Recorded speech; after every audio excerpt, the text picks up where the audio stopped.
That afternoon, the sun scorched the parking lot outside Riverdale Mall. The asphalt shimmered with heat. Children and parents hurried hand in hand into the cool interior of the mall, while outside, no one noticed the silver-gray SUV parked in a shaded corner near the trees. Lieutenant Matthew Greer had just finished his routine patrol with his partner, Juno, a German shepherd. Though their shift was nearly over, Juno remained alert, ears perked, her moist nose twitching in the hot breeze. Matt was thinking about the iced coffee and sandwich he usually picked up from his favorite cafe each late afternoon. "Just 10 more minutes, buddy," Matt said as the car turned into the rear parking lot of the mall. "Hang in there." Juno didn't respond, but suddenly she sat up. Her body tensed. Her eyes focused on a corner of the parking lot, where a car still had condensation on the windows, unusual in such scorching heat. A soft whimper escaped Juno's throat. Matt stopped the car. "What is it, girl?"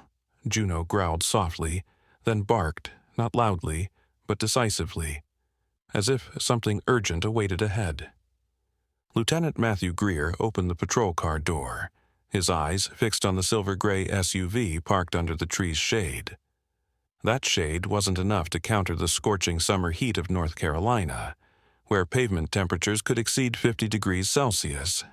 But that car, the windows still had a faint mist, indicating the air conditioning had been on, or something inside had caused a temperature difference. Matt instinctively placed his hand on the holster at his side, signaling Juno to exit the vehicle. The dog jumped down gracefully, her nose close to the ground. She sniffed in a wide arc, then suddenly accelerated, darting toward the SUV like a living arrow. As she approached, Juno froze, her body tense, growling audibly, and then barked loudly. Matt hurried over, his boots pounding on the scorching asphalt. As he neared the car, he leaned in to look through the foggy window, his heart clenched. Inside, in the stifling darkness, was a child seat, and in it a small, motionless figure. "Dispatch, this is Unit 227. Matt spoke into the radio, his voice tense. "We have a child left in an SUV, unresponsive, suspected heat stroke. Send EMTs immediately to the west parking lot of Riverdale Mall. I'm proceeding to break the window." Without waiting for a response, Matt stepped back, drew his baton, and struck the driver's side window forcefully. The glass shattered, releasing a blast of hot air like an oven. Juno stepped back, her eyes still fixed on the child. Matt reached in, unlocked the door, and quickly opened the rear door. The smell, a mix of sweat, urine, and oppressive heat, made him nauseous. The little girl's body was limp, her cheeks flushed, lips cracked and dry. No crying, no movement. "No, this can't be," Matt whispered, placing her on the ground, beginning CPR and rescue breathing as per protocol. Meanwhile, Juno sat beside them, no longer barking, just watching with an unusual concern for a K9 with years of training. "Breathe. Come on, kiddo." 1, 2, 3 compressions. Then breaths, then compressions again. Matt's sweat dripped onto the child's face. And then a gasp, faint, but real. Matt froze, hardly daring to believe. The small eyes opened slightly, dry, dazed, but alive. He activated the radio. "Dispatch, the child's condition has improved. Still need EMTs immediately. I'll continue first aid until they arrive." In the distance, the wail of an approaching ambulance grew louder. Matt leaned down and whispered, "Good job, kiddo. You're going to be okay." Juno gently stepped closer, lowered her head, and licked the girl's hand. A small gesture, but one that carried the life just reclaimed from death. The ambulance siren pierced the stillness of the summer noon. Matt stood up, his eyes fixed on the little girl lying on his jacket. Juno sat beside her, eyes filled with worry but also hope. When the paramedics arrived, Matt quickly reported the situation. They checked the girl's vital signs, then swiftly placed her on a stretcher and into the ambulance. Matt turned to Juno, gently patting her head. "Well done, Juno. You just saved a life." Juno wagged her tail lightly, as if she understood the praise from her partner. After completing procedures at the scene, Matt drove back to the police station. On the way, his mind replayed the incident over and over. He decided he would visit the girl at the hospital the next day.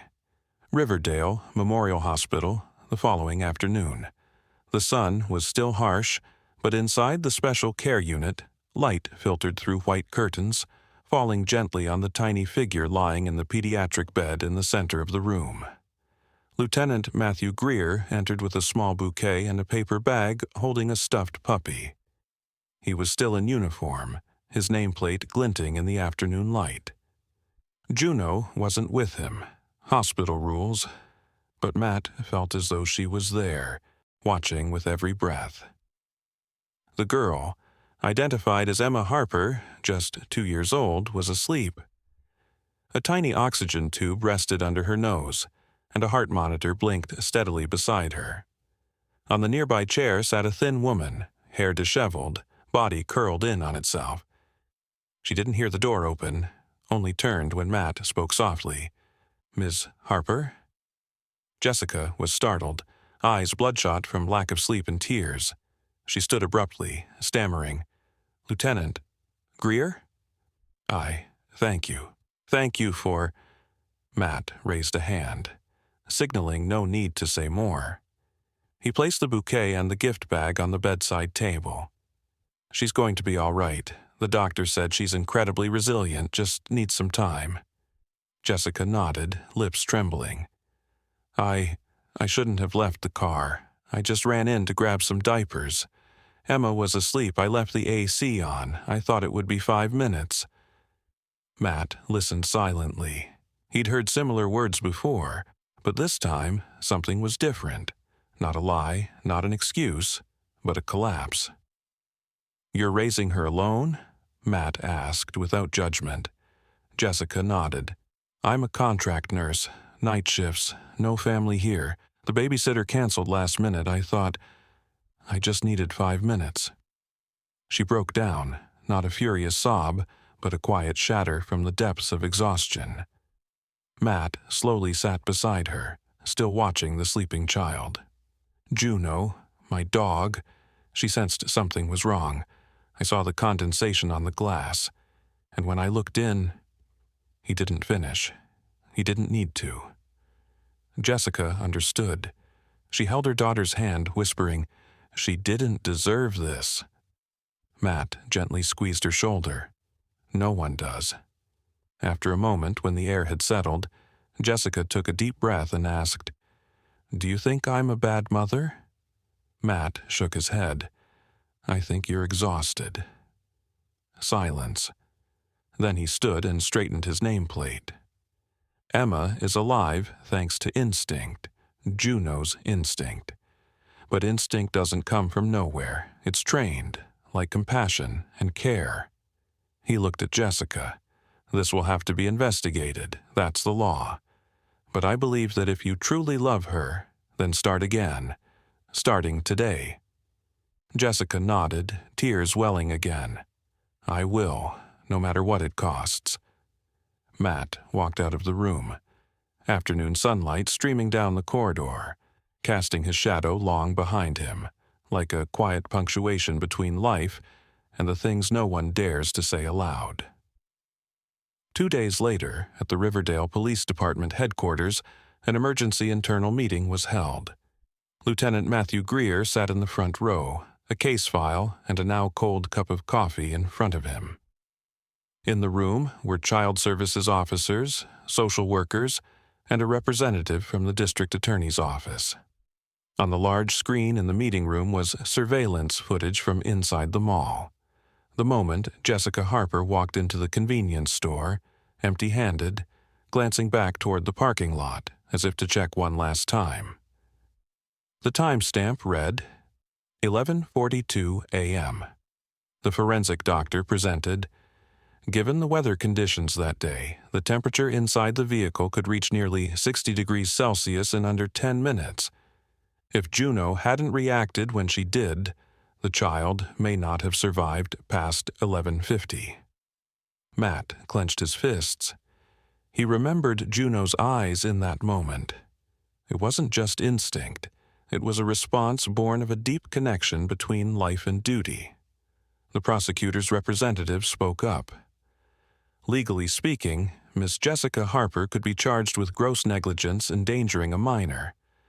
However, given the circumstances, we may consider supervised intervention rather than pursuing criminal charges. Matt remained silent. He knew the law was the law, but he also knew the price Jessica was already paying, the fear each time she looked into her daughter's eyes. After the meeting ended, Matt stepped outside to the training yard. Juno was there with a young officer, going through light drills. As soon as she saw him, Juno ran over, her tail wagging gently, but her eyes asking. Matt knelt and stroked her head. "You didn't just save a child," he said softly. "You started a story that we need to tell." Meanwhile, at the hospital, Jessica sat beside Emma's bed. The little girl was much better now, playing with the teddy bear Matt had left behind. Around its neck was a small tag that read, "From Juno." A nurse entered the room, holding a form. "An officer requested you be enrolled in the single-parent support program. The first 3 months are free, and a group of volunteers will help you with child care." Jessica looked confused. Who did this?" The nurse smiled. "You already know." A week later, Riverdale Elementary School hosted its annual Community Safety Day, a long-planned event, but this year it had a special feature, the K-9 unit, with Juno as the main star. Matt stood in the school courtyard, microphone in hand, Juno at his side, wearing a collar with a shining silver tag. "A week ago," Matt said, "a little girl almost didn't get the chance to smile again. And what changed everything was a single bark." The children laughed, but the eyes of the teachers and parents were different, quiet and attentive. We think we're always paying attention, but sometimes the thing that needs to be heard most is the quietest of all. Juno can't speak, but she listens with her heart, and sometimes that's enough to save a life. Applause broke out. Juno lifted her head, ears perked, proud but never showy. In the crowd, Jessica held Emma in her arms. The girl was healthy, bright-eyed, and waved at Juno from afar. Matt saw them. He nodded gently. Life wasn't always simple, but with one timely action, one bark at the right moment, everything could start over, from the beginning. That evening, Matt stood in the K-9 unit's locker room, fluorescent lights casting a pale glow over his sun-tanned skin. Beside him was the specialized bathing station, where Juno lay quietly, allowing Matt to run warm water over her coat. The subtle scent of disinfectant soap lingered in the air, but Matt paid it no mind. His hands moved slowly, gently, as if he were washing away not just the dirt of the streets, but the weight of the past few days. "Hey, Juno," Matt murmured, his voice soft, like he was speaking to a lifelong friend. "Every time I think I've seen it all, you show me I can still feel more." Juno tilted her head slightly, eyes half closed under the warm stream, as if in agreement. No words, no need to explain. Matt remembered Jessica's eyes at the hospital, not just regret. It was the gaze of someone who had touched the edge of the cliff and been pulled back, not by judgment, but by a second chance. And it was Juno who gave her that chance, the next day. At the police department, an internal email was sent with the subject line, "Proposal, K-9 Behavioral Hazard Recognition Pilot Program, Unit 227. The proposal had been written by Matt himself, with detailed illustrations drawn from the Emma Harper rescue case. Attached was body cam footage showing Juno's reaction, analyzed frame by frame, along with psychological insights suggesting that K9s respond not just to chemical cues, but to abnormal changes in temperature, sound, and even emotional atmosphere. If a K9 can detect explosives or narcotics, Matt wrote, they can also be trained to recognize danger from neglect, despair, or the silent breakdowns people often miss. The email quickly circulated, drawing interest not only from within the department, but from local education and child welfare organizations as well. A week later, the department officially approved the Juno Project, a training program for K9s to handle cases involving children and vulnerable individuals. And Juno, of course, became its first symbol. Elsewhere, in a quiet corner of an old church, Jessica Harper sat quietly on a wooden pew. Emma slept in her arms, her breathing steady and warm. Soft yellow light from the ceiling cast a rare peace across the room. She had just left her first therapy session, part of the support program Matt had quietly arranged behind the scenes. No one had told her it would be easy, but when she looked into Emma's eyes, Jessica knew sometimes salvation doesn't come through punishment. It comes when someone believes you still have a chance. She kissed her daughter's forehead, gently, steadily. Outside, the cicadas of summer had begun to sing. Back at Matt's house, Matt sat on his porch, legs resting on the railing, Juno lying beside him with her head on his lap. An open beer can sat untouched. "What do you think, girl?" Matt asked softly. "Will everything be okay?" Juno lifted her head, looked at him for a few seconds, then turned her gaze toward the glowing lights of the city in the distance. Matt smiled. "Yeah, I think so too." And somewhere, in the breeze, in the gentle rhythm of the dog's breath, in the memory of a girl saved from the harshest heat of summer, something was beginning again, not from reason, but from the heart. A light early-season rain slicked the pavement outside St. Luke's Church. Water streaks glistened under street lamps, reflecting the slim figure of Jessica Harper as she pushed open the heavy wooden door and stepped inside. A small group had already gathered. About 8 people, single parents, a widowed old man, a teenage boy in a worn hoodie. They sat around small round tables, each clutching a paper cup of tea or coffee, all wearing the quiet, hesitant look of those unused to being seen. This was the first meeting of a group called the Unnoticed Ones, a grassroots initiative started by a volunteer nurse who'd read about the Riverdale Mall incident. The group had no funding, no professional counselors, just a space for those abandoned by society to come together and speak their truth. Jessica sat down, and Emma curled in her arms.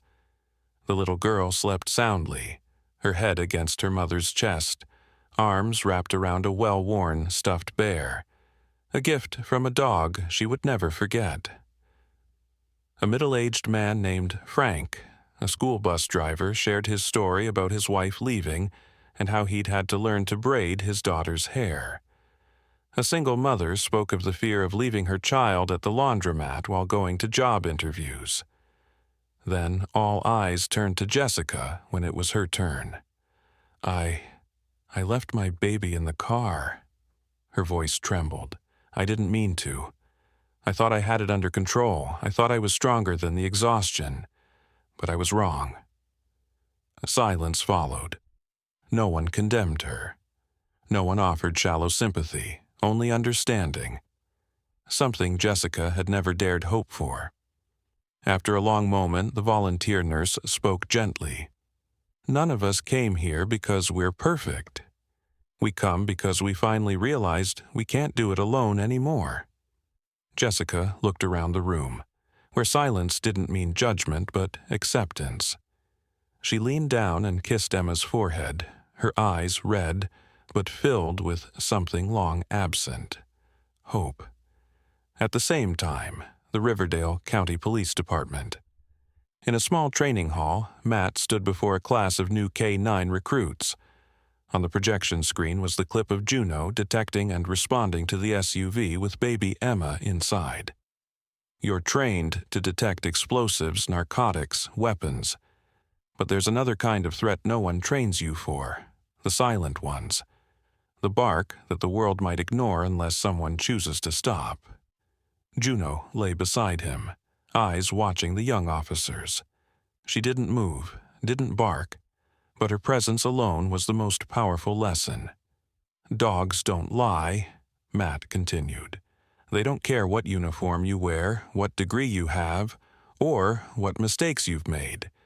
They only respond to what's right and what isn't. He turned off the screen and walked into the center of the room.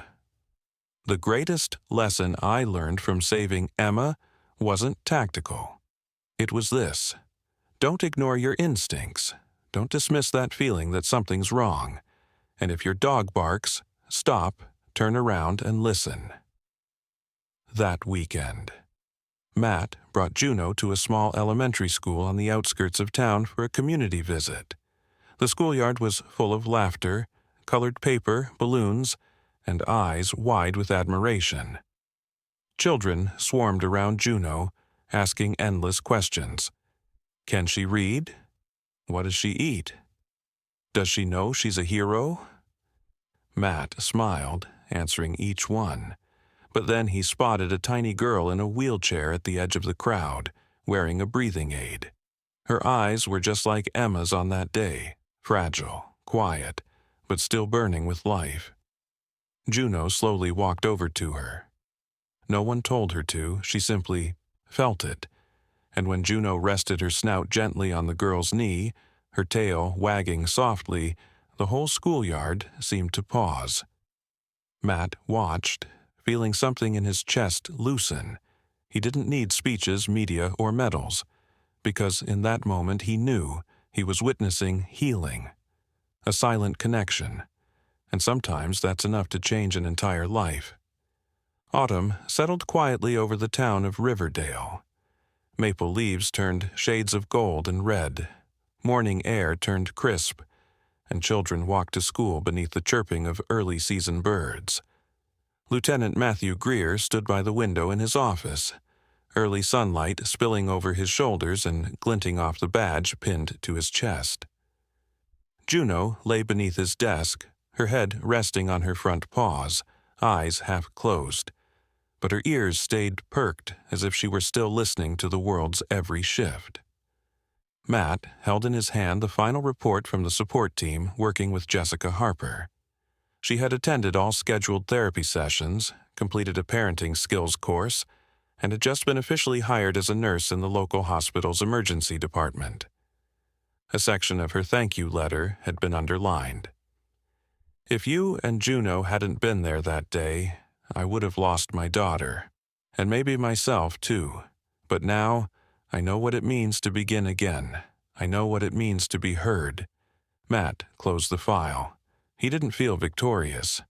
What he felt was something closer to peace, a rare feeling in his line of work. The desk phone rang. The female dispatcher's voice came through. Greer, we've got a missing child report out near the eastern forest line. Are you available to respond? Matt glanced down at Juno. She lifted her head as if she'd known before he did. Dispatch Unit 227 en route. That afternoon, the edge of the forest.